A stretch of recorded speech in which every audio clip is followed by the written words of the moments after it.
Well,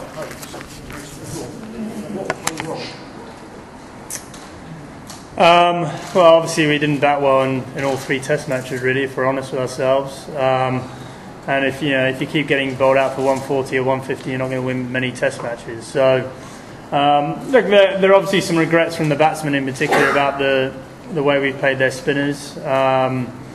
And more particularly, I think regrets about how we played them in the first Test match, because that sets the tone for the rest of the series and becomes more and more difficult after that point. So, I think our bowlers did an exceptional job in all three Tests. We've got to give them a huge amount of credit for bowling well in trying and difficult conditions. And you also need to give Pakistan a huge amount of credit, because their two spin bowlers in particular were very impressive and made life very difficult for ourselves. And when we did get in front in the Test matches, they were able to wrestle the initiative back in their favour. So a huge amount of credit to them. But obviously we've got to look at things from our own perspective, and we could and should have been better.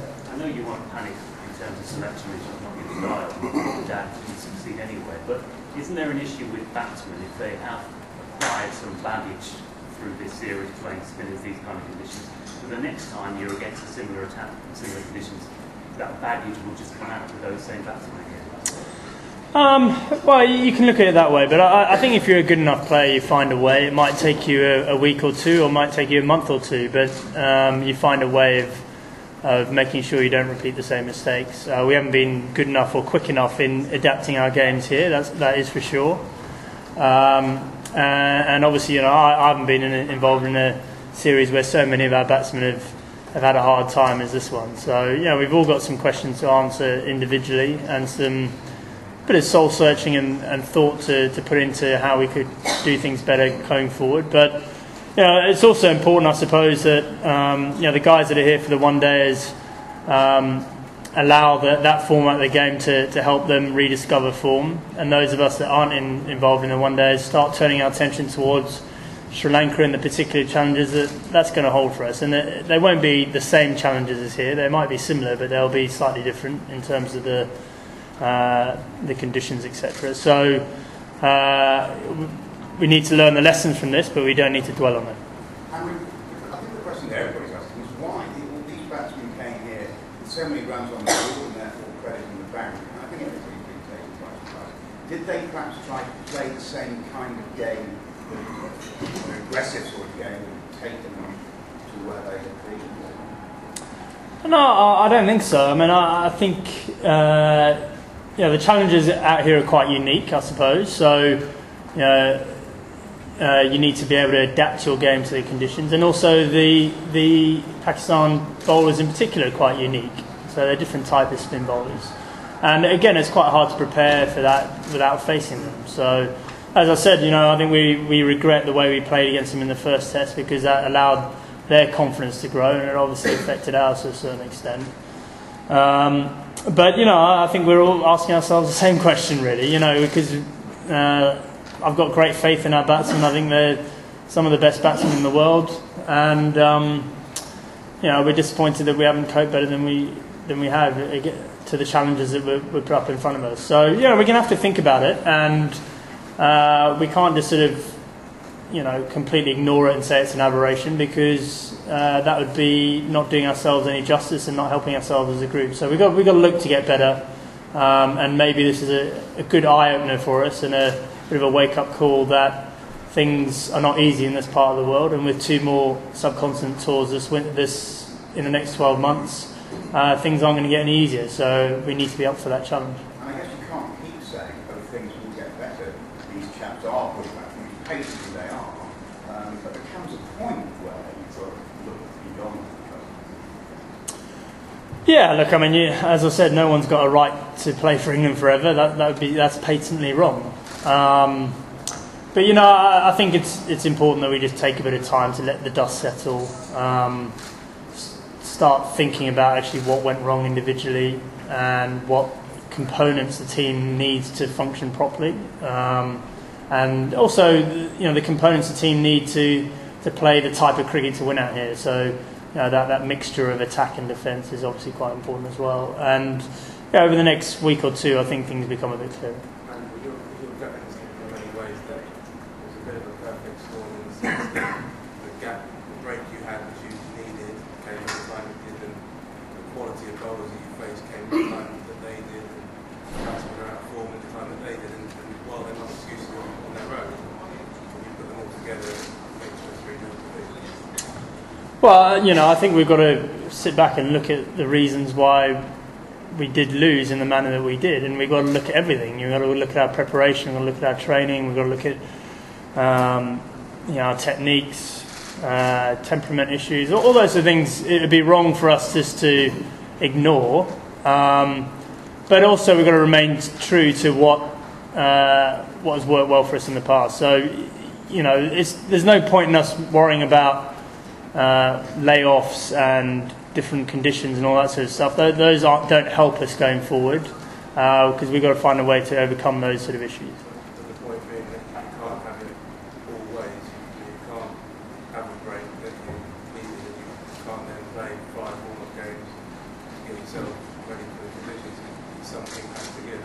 Yeah, I mean, and that's a tricky one. You're always trying to find that balance. I mean, we've got pretty much 18 months of solid cricket ahead of us, so that gap was an important one to use wisely.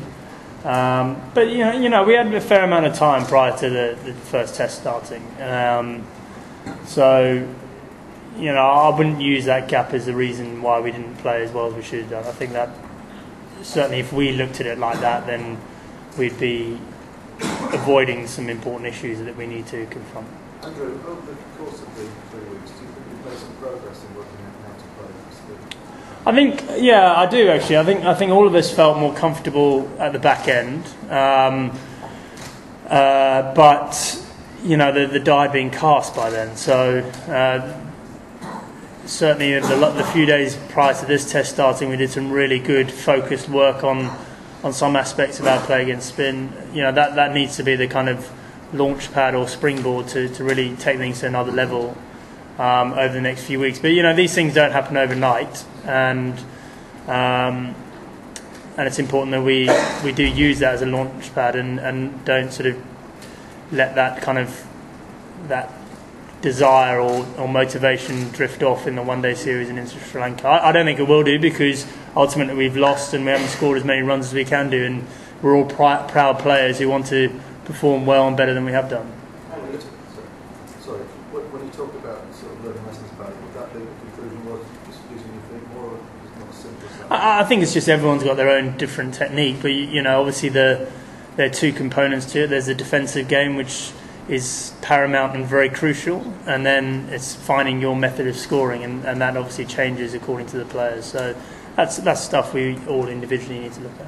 Andrew, do you think that Pakistan's overall reputation has worked in their favour, in the sense that perhaps opposition teams don't realise what a tight and disciplined unit they've? Well, you know, I certainly didn't think we underestimated them. You know, they'd played a lot of good cricket over the last 12 months or so, and you know, we know that their spinners in particular, but also their seamers had created troubles for opposition teams over the last 18 months as well. So.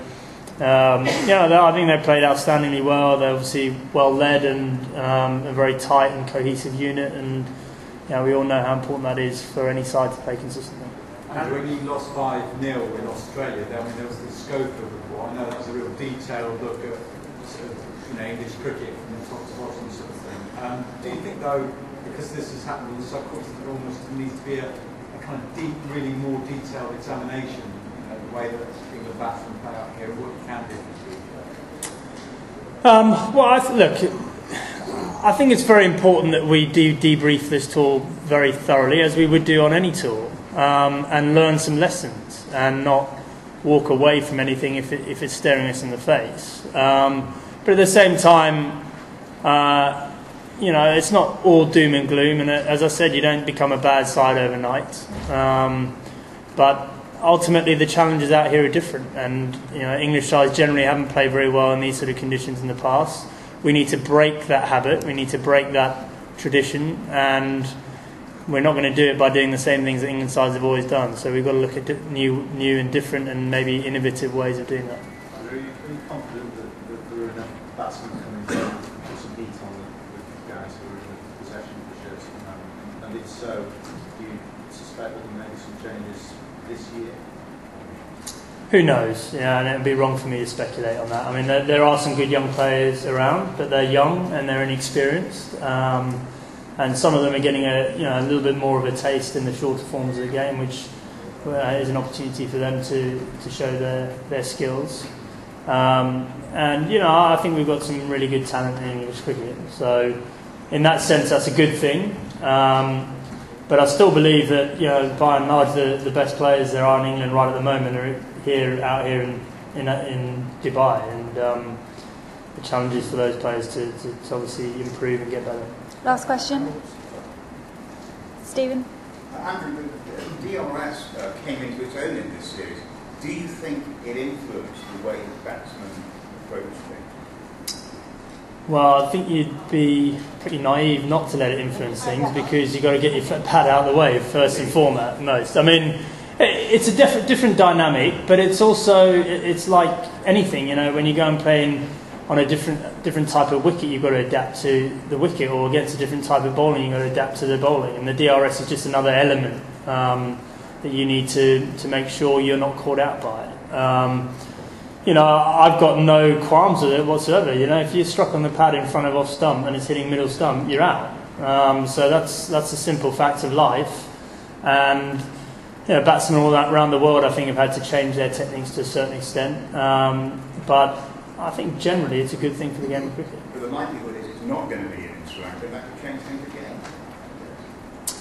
Yeah, but I think it would be wrong to change your technique too much according to whether DRS is being used or not. I think ultimately the majority of the time we play now it's going to be used, and looking forward, I think using your bat's a better option than using your pad.